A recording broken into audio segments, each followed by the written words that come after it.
Los conflictos estallan en cada rincón del planeta.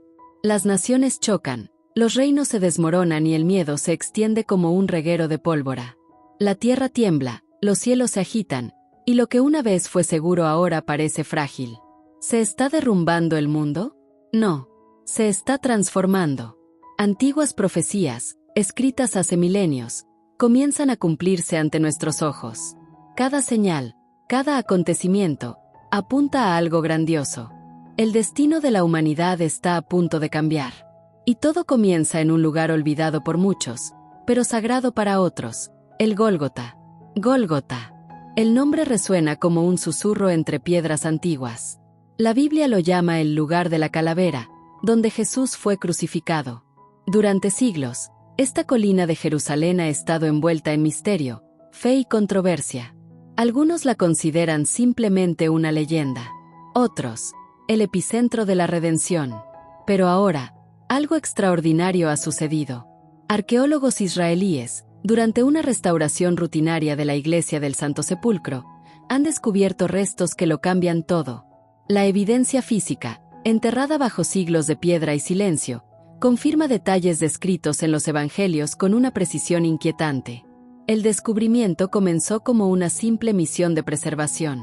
La estructura de la iglesia, construida sobre el lugar tradicional de la crucifixión, estaba debilitada. Sus cimientos necesitaban ser reforzados. Pero mientras excavaban, los arqueólogos encontraron algo inesperado. Capas de roca tallada, marcas de cincel, bloques abandonados. Todo indicaba que el Gólgota había sido una cantera activa durante el periodo del Segundo Templo, abandonada en el siglo I. Exactamente como se describe en la Biblia. La tensión aumenta. ¿Qué más se esconde allí? La cantera abandonada dejó acantilados escarpados, roca expuesta, el escenario perfecto para ejecuciones públicas. Y era visible desde la carretera principal, una sombría advertencia para quienes se atrevieran a desafiar a Roma. Poncio Pilato lo sabía. Fue aquí donde ordenó las crucifixiones. Pero lo que encontraron los arqueólogos no se limitó a las piedras. Cuando extrajeron muestras de tierra de debajo de los pisos de mármol de la iglesia, emergió algo aún más extraño. El suelo no era estéril, como cabría esperar de una cantera. Era fértil, rico, vivo. Los análisis revelaron rastros de olivos y vides. Plantas profundamente simbólicas en las escrituras.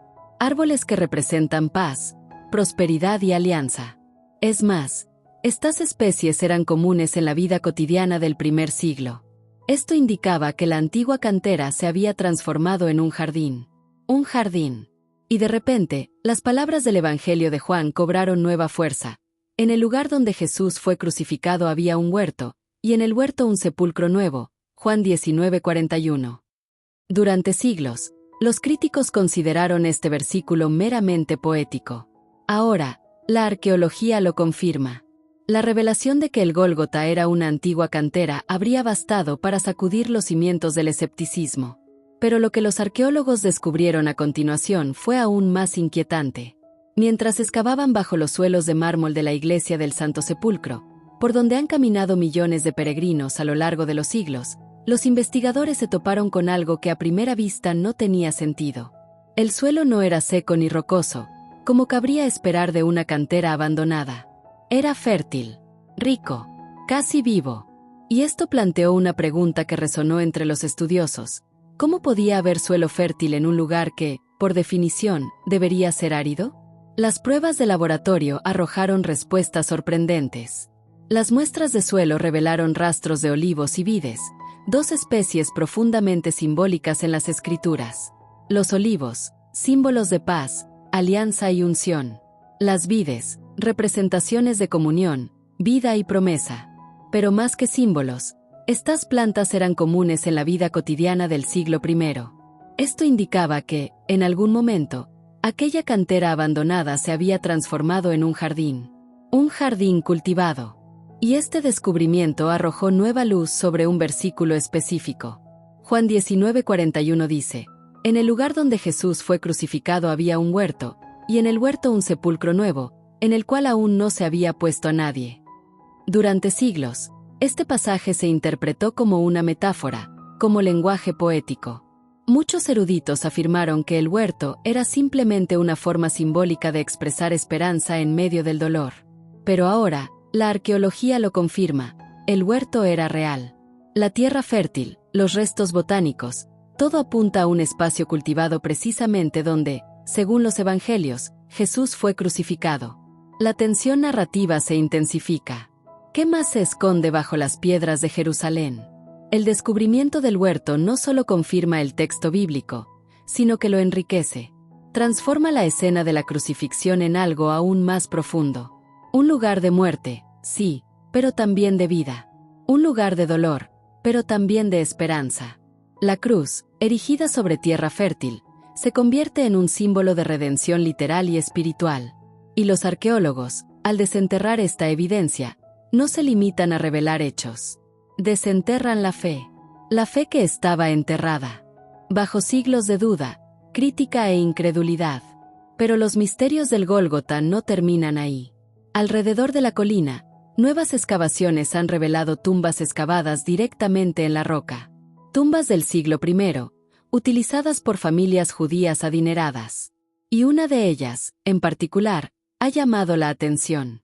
Ubicada bajo el santuario conocido como el edículo, dentro de la propia iglesia del Santo Sepulcro, esta tumba se considera tradicionalmente la tumba de Cristo. Y lo que los arqueólogos encontraron al retirar su cubierta de mármol fue aún más impresionante. Una base circular de piedra que coincidía con las descripciones de la iglesia original construida por Constantino en el siglo IV. Todos los elementos encajaban. La cantera, el jardín, las tumbas. Todo estaba allí.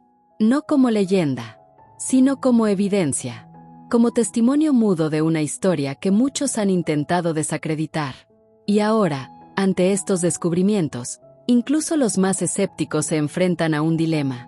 ¿Cómo podemos negar lo que tenemos ante nuestros ojos? ¿Cómo podemos refutar lo que la tierra misma revela? Con cada excavación, la narrativa bíblica dejó de ser mera fe para convertirse en evidencia.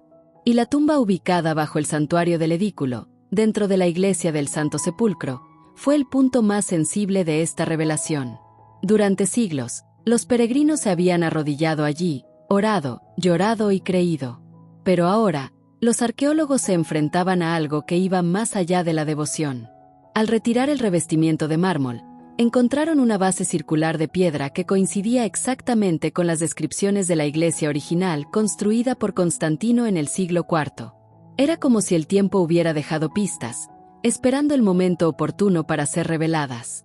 Esta tumba, tradicionalmente considerada la tumba de Cristo, estaba rodeada de tumbas excavadas en la roca, todas datadas del siglo I. Y estas no eran tumbas comunes. Eran estructuras utilizadas por familias judías adineradas, con cámaras interiores y entradas talladas con precisión. Esto saca a la luz una antigua profecía escrita por Isaías.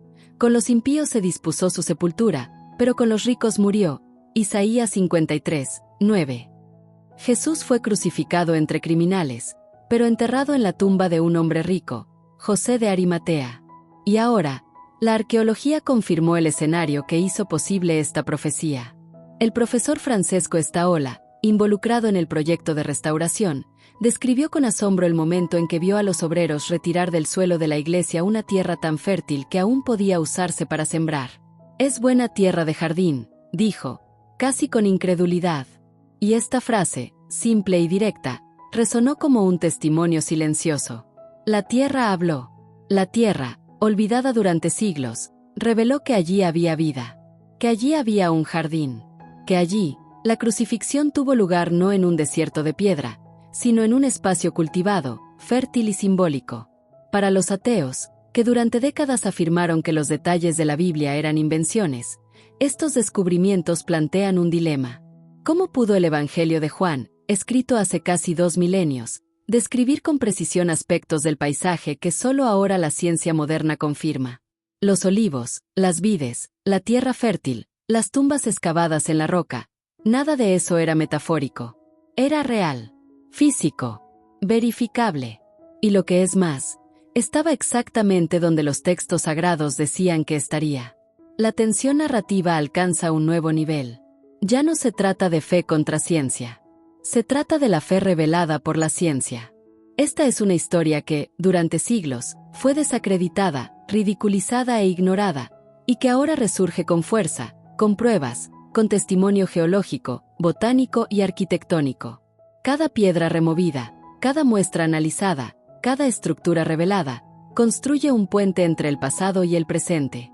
Y este puente no solo conduce a la historia, conduce a la esperanza. Pero aún hay más. Porque el Gólgota, esta montaña silenciosa, guarda secretos que van más allá de la arqueología. Secretos que desafían el tiempo, la lógica y la incredulidad. Y el siguiente paso de este viaje revelará lo que muchos han intentado ocultar, y lo que la tierra misma se ha negado a silenciar. Mucho antes de que Cristo pisara la tierra, el profeta Isaías escribió palabras que perdurarían a lo largo de los siglos. Se dispuso su sepultura con los impíos, pero su muerte fue con los ricos. Isaías 53, 9. Durante generaciones, este versículo se interpretó como una metáfora, una profecía poética sobre el Mesías. Pero ahora, a la luz de las excavaciones en el Gólgota, cobra un significado real. La arqueología confirma que las tumbas que rodeaban el monte sagrado fueron excavadas en la roca, utilizadas por familias judías adineradas. Y entre ellas, la tumba tradicionalmente atribuida a Jesús, bajo el santuario del edículo, corresponde exactamente al tipo de tumba descrita por Isaías. La profecía no era solo espiritual, era geográfica, era física, era histórica. Con cada capa removida, cada piedra movida, la narrativa bíblica se hacía más tangible. Y esta no era la primera vez que esto sucedía. La arqueología en Israel ya había revelado verdades previamente desacreditadas. La inscripción de Tel Dan, que menciona la casa de David. El estanque de Siloé, donde Jesús sanó al ciego. Las murallas de Jericó, que muchos consideraban leyenda. Todos estos hallazgos, considerados mitos durante mucho tiempo, se confirmaron cuando las piedras comenzaron a hablar. Y ahora, el Gólgota se une a esta lista. Pero con un peso diferente. Porque no se trata solo de historia. Se trata de redención. El Salmo 85 horas y 11 minutos declara: la verdad brotará de la tierra, y la justicia mirará desde el cielo. Y eso fue exactamente lo que sucedió. La verdad, sepultada por siglos de reforma, guerra y silencio, emergió del suelo de Jerusalén. No por casualidad, sino por diseño. Con cada excavación, cada análisis, cada rastro, la Biblia dejó de ser solo un libro de fe para convertirse en un registro arqueológico. Y eso lo cambia todo. Porque ya no nos enfrentamos a creencias. Nos enfrentamos a evidencias. La tensión narrativa se transforma en reverencia.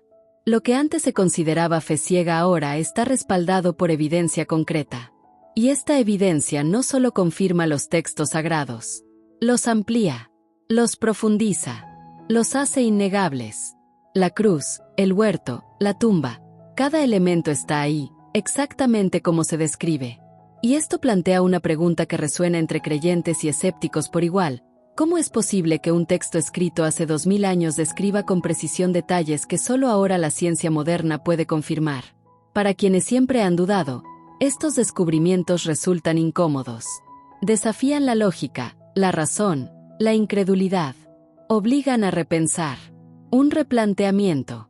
Porque ya no se trata de fe contra ciencia. Se trata de la fe revelada por la ciencia. Y eso es poderoso. Eso es transformador. Eso es divino. Pero el Gólgota encierra aún más. Porque la tierra, una vez que empieza a hablar, no se calla fácilmente. Y lo que viene a continuación revela no solo la historia de un lugar, sino el plan de salvación que abarca siglos y llega a todo corazón dispuesto a escuchar. Con cada nuevo descubrimiento, el silencio de las piedras se convertía en testimonio. Y lo que antes era mera fe ahora se perfilaba como evidencia. Pero el impacto de estas revelaciones no se limitaba a la arqueología. Tocaban algo más profundo. Desafiaban el alma. Porque no se trataba solo de confirmar una ubicación. Se trataba de confirmar una historia. Una misión. Un plan divino que había abarcado siglos y que ahora emergía del suelo de Jerusalén con renovada fuerza. Las tumbas excavadas en la roca, la tierra fértil, los rastros de olivos y vides, todo apuntaba a un entorno que los evangelios ya habían descrito con precisión. Y esto planteaba una pregunta desconcertante. ¿Cómo podía un texto escrito hace casi 2000 años contener detalles tan precisos sobre un entorno que solo la ciencia moderna puede revelar ahora? La respuesta parecía imposible, pero estaba allí, ante nuestros ojos. Y ya no podía ignorarse. La cruz, erigida sobre una antigua cantera transformada en jardín, se convierte en símbolo no solo de sufrimiento, sino de renovación. La muerte, rodeada de vida. La tumba, rodeada de esperanza. Y cada elemento arqueológico refuerza esta narrativa, no como una alegoría, sino como una realidad, como testimonio físico de una historia que muchos han intentado desacreditar. Y ahora, incluso los más escépticos se encuentran ante un dilema. Porque negar la fe es fácil, pero negar las piedras, la tierra, las tumbas, eso requiere más que incredulidad. Requiere ceguera. El impacto de estos descubrimientos resuena más allá de los muros de la iglesia. Reavivan debates, provocan reflexiones, despiertan corazones. Porque si la escena de la crucifixión es real, si el jardín existió, si la tumba está allí, ¿qué más puede ser cierto? Y esta pregunta no es solo teológica, es existencial. Conmueve a toda persona que alguna vez ha dudado, que alguna vez ha creído, que alguna vez ha buscado. Porque la historia del Gólgota no se trata solo de un lugar. Se trata de un encuentro. Entre la fe y la razón. Entre el pasado y el presente. Entre Dios y la humanidad. Y la tierra fértil, que aún podría usarse para sembrar, se convierte en una metáfora viviente. Porque allí, donde se derramó sangre, brota la vida. Allí, donde el dolor fue extremo, renace la esperanza. Y los arqueólogos, al desenterrar estas verdades, no solo revelan piedras, revelan un propósito. Revelan que la historia no está enterrada, está viva, y que la Biblia, desacreditada durante tanto tiempo, sigue hablando, no solo a los creyentes, sino a todos los que tienen ojos para ver y oídos para oír. Pero el Gólgota encierra aún más, porque la tierra, cuando comienza a dar testimonio, no permanece en silencio. Y lo que viene a continuación no es solo una confirmación. Es una llamada. Un llamado a mirar más allá de la evidencia. A ver el plan que se desarrolla entre piedras antiguas y palabras eternas. Y ese plan está a punto de revelarse con aún mayor claridad. Los descubrimientos en el Gólgota no solo confirman la historia, la proclaman. Gritan silenciosamente que la Biblia no es un libro de mitos, sino un registro del plan de salvación de Dios. Y eso lo cambia todo. Porque ya no se trata de creencias. Subjetivo. Nos enfrentamos a evidencia objetiva. La tierra, que durante siglos guardó sus secretos, ahora revela verdades que desafían el tiempo, la lógica y la incredulidad. Y cada revelación arqueológica es como una pieza de un antiguo rompecabezas que finalmente comienza a encajar. La tierra fértil, los restos de olivos y vides, las tumbas excavadas en la roca, los cimientos de la antigua iglesia de Constantino, todo esto forma un mosaico de confirmación. Y este mosaico no es solo histórico, es espiritual, porque revela que el escenario de la crucifixión no fue elegido al azar. Fue preparado, fue profetizado, fue cultivado, y ahora, se revela.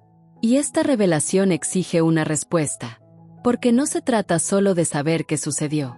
Se trata de comprender por qué sucedió. ¿Y qué significa para nosotros hoy? La cruz, erigida sobre una antigua cantera transformada en jardín, se convierte en un símbolo de redención literal. Muerte, rodeada de vida. Sufrimiento, rodeado de esperanza. Y cada elemento arqueológico refuerza esta narrativa. No como una alegoría, sino como una realidad. Como testimonio físico de una historia que muchos han intentado desacreditar. Y ahora, incluso los más escépticos se encuentran ante un dilema. Porque negar la fe es fácil, pero negar las piedras, la tierra, las tumbas, eso requiere más que incredulidad. Requiere ignorar el propio testimonio de la tierra. Y es en este punto que la tensión narrativa se convierte en una llamada. Porque si todo esto es cierto, si la escena de la crucifixión es real, si el jardín existió, si la tumba está allí, ¿qué más podría ser cierto? ¿La resurrección? ¿La promesa de redención? ¿El regreso de Cristo? Estas preguntas no son meramente teológicas. Son existenciales. Conmueven a toda persona que alguna vez se ha preguntado sobre el sentido de la vida, sobre qué viene después de la muerte, sobre qué significa estar aquí. Y el Gólgota, esta montaña silenciosa, se convierte en un altar de revelación. Un lugar donde la fe y la ciencia se encuentran. Donde el pasado y el presente se abrazan. Donde la historia y la esperanza caminan juntas. Y lo que los arqueólogos encontraron allí no es solo piedra. Es propósito. Es plan. Es promesa. Y esa promesa sigue viva. Porque la tierra, cuando comienza a dar testimonio, no permanece en silencio. Y lo que viene después no es solo confirmación. Es transformación. La Biblia dice que las mismas piedras clamarán. Y ahora, claman, hablan, revelan. Y cada descubrimiento en el Gólgota es una invitación, un llamado, a mirar más allá de la evidencia, a ver el plan que se desarrolla entre piedras antiguas y palabras eternas. Y ese plan está a punto de revelarse con aún mayor claridad, porque la historia no ha terminado. Apenas comienza. Los descubrimientos en el Gólgota no solo resuenan en el campo de la arqueología, resuenan en el alma humana, porque ante tanta evidencia, la pregunta ya no es si la Biblia contiene historia. La pregunta es, ¿qué harás con esa historia? La tierra fértil, las tumbas excavadas, el jardín oculto bajo siglos de piedra, todo esto no es solo una prueba. Es una invitación. Es un llamado. Es una puerta abierta para quienes buscan significado, para quienes desean comprender el plan que comenzó allí, entre rocas y silencio, y que continúa hasta nuestros días. Hace 2000 años, los hombres intentaron silenciar a Jesús clavándolo en una cruz. Pero hoy, las mismas piedras del Gólgota aún hablan. La tierra aún da testimonio. Las tumbas siguen en pie. El jardín no ha sido olvidado.